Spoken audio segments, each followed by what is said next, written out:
Oi, pessoal! Nessa aula de hoje nós vamos estudar um pouco sobre o planeta em transformação. As transformações pelas quais o planeta passou desde a sua formação foram determinantes para o surgimento da vida na Terra. Então, a gente sabe que desde o início, do surgimento do planeta Terra, ele vem passando por constantes transformações. Nos primórdios, há muito tempo atrás, logo no início, do planeta, esse processo era intenso. O planeta continua se transformando, embora de forma mais lenta. Então, no início de tudo, o planeta tem uma transformação mais rápida. Hoje a transformação continua, mas de forma mais lenta. Algumas dessas transformações ocorrem na litosfera, que é a camada de rocha sólida que recobre a superfície terrestre, formada pela crosta e por parte do manto superior, A litosfera é essa parte onde nós estamos, Onde tem os animais, onde tem as cidades, onde são os continentes, Então, aí é a litosfera. A litosfera é composta por placas apoiadas sobre uma camada de rocha cujo estado físico varia entre sólido e líquido, apresentando viscosidade e possibilitando o deslocamento da litosfera.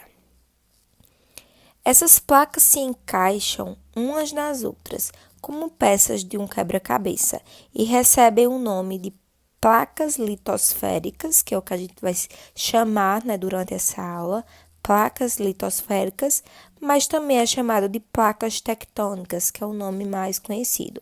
Nessa aula, nós vamos utilizar a pronúncia de placas litosféricas.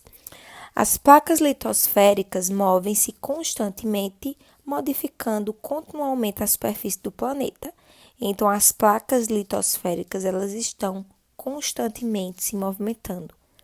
Esse processo está relacionado a fenômenos como a formação de montanhas, o surgimento de ilhas, o alagamento de áreas, entre outros fenômenos naturais. Há 3 tipos de movimento relacionados às placas litosféricas. Primeiro é a colisão, onde as placas elas podem se chocar, provocando um enrugamento e formando grandes cadeias de montanhas nos continentes. O segundo é o afastamento, onde as placas elas podem se afastar umas das outras, abrindo espaços. Desse modo, o material no interior do planeta torna-se líquido, que é o magma. Ele ocupa um espaço aberto onde se resfria e pode gerar novas rochas. E o terceiro, que é o deslizamento lateral, onde parte do contorno do planeta sofre apenas deslizamentos laterais, sem colisão e nem afastamento, como a gente pode observar aí na imagem, Primeiro, a gente tem aí a colisão, na letra A, Onde a borda da placa se dobra, formando montanhas, como a gente pode ver. Na letra B, nós temos o afastamento, onde vocês podem observar aí, onde as duas placas, elas vão se afastar e vão deixar em exposição o magma, Que é aquele componente presente no interior do nosso planeta. E por último, o deslizamento lateral, como vocês podem ver, onde vai ocorrer um deslizamento lateral no limite entre duas placas. Algumas evidências do movimento das placas litosféricas. Os continentes nem sempre foram como são hoje. Eles já tiveram unidos e ao longo de milhões de anos foram se afastando. Atualmente sabe-se que as placas litosféricas juntaram-se e afastaram-se várias vezes ao longo da história do planeta. Essa teoria, de afastamento das placas litosféricas é conhecida como deriva dos continentes.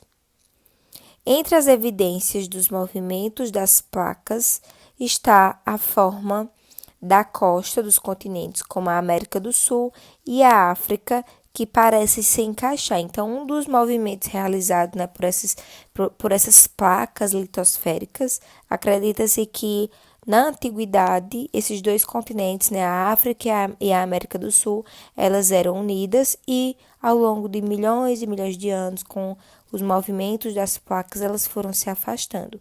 E isso se dá por ser observado o fato de ter esse encaixe, né? Esse encaixe entre os dois continentes. Terremotos e tsunamis. Os movimentos das placas litosféricas podem provocar tremores, também denominados terremotos ou sismos, o que vai variar muito de acordo com a intensidade.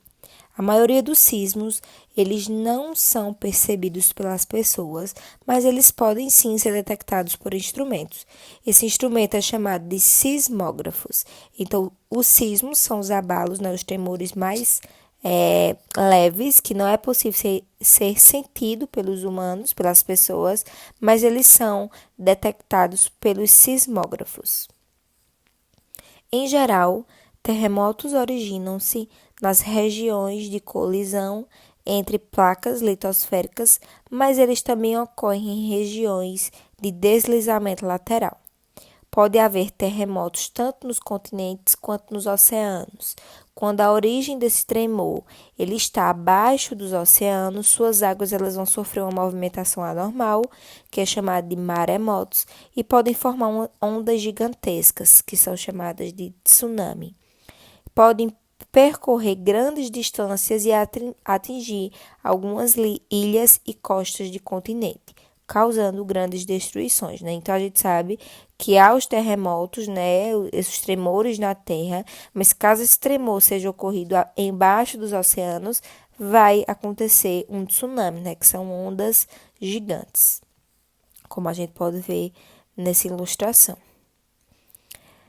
Terremotos e tsunamis no Brasil.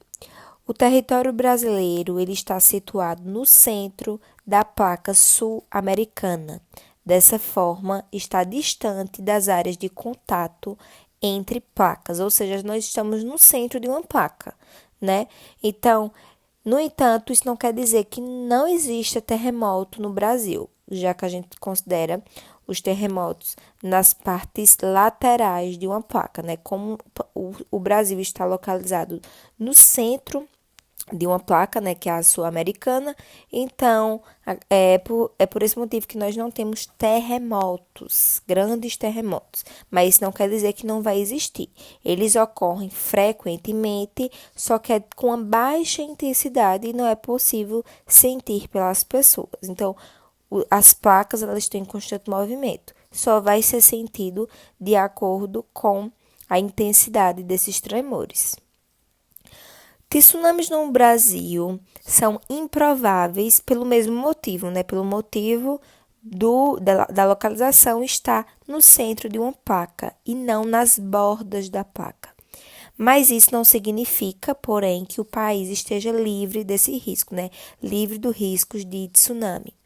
Embora improvável, alguns eventos podem provocar um tsunami a chegar às costas brasileiras, como a erupção do vulcão Cumbre Vieja na ilha canária espanhola La Palma, no Oceano Atlântico. Então, como vocês podem ver aí, esse é o vulcão, e caso esse vulcão entre em erupção em algum momento, aí é possível sim acontecer um tsunami no Brasil, porque ele tá próximo, né, do país, e uma erupção vulcânica ela também ocorre através de tremores.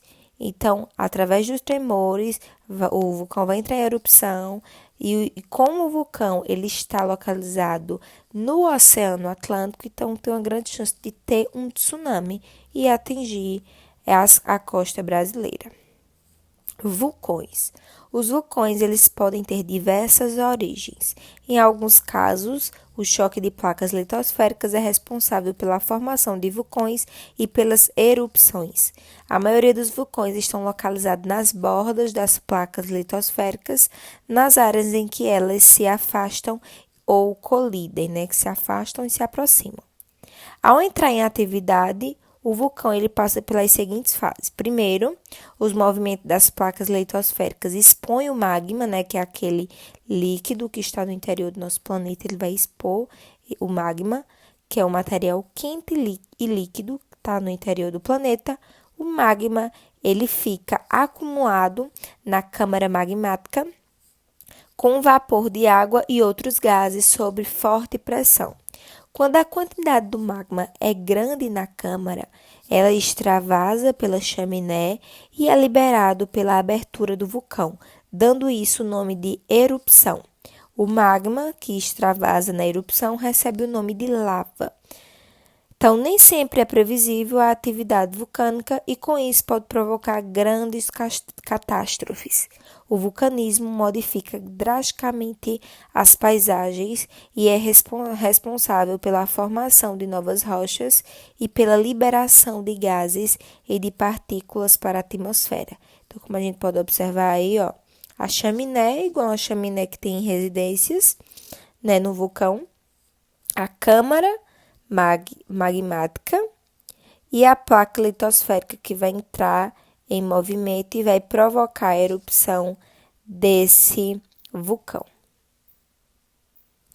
Então, para encerrar nossa aula, aqui nós temos o lembrete para os alunos do Cônego que está assistindo a aula, né? O teste avaliativo será dia 10/12, né? De hoje a 8, na próxima aula, às 9 horas.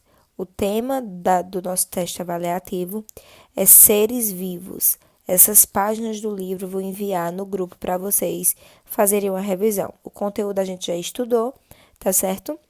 Vou enviar também o vídeo com a explicação desse conteúdo e a participação de todos é importante, certo? A atividade não será feita no caderno, será feita de forma online, que a gente vai iniciar hoje, né? A atividade online para testar e dar tudo certo no nosso teste. Então, a participação é importante, pois tem uma pontuação de 5 pontos. O que também serve o comunicado para os alunos do Antônio Malaquias que estão assistindo a aula, certo? No horário de vocês, o teste avaliativo será às 6 da noite, né? Que é o horário da nossa aula. O tema Seres Vivos, página 14 até a 18. E será realizado lá no aplicativo, né, no Google Sala de Aula. Então, conto com a participação de todo mundo, tá certo? Caso alguém tenha algum compromisso ou tenha algum imprevisto, me comunica para eu ficar por dentro e não colocar falta no teste avaliativo, tá certo? Quanto à aula de hoje, qualquer dúvida que vocês tenham, vocês podem entrar em contato comigo para tirar as dúvidas, tá certo? E aí vocês podem fazer a atividade.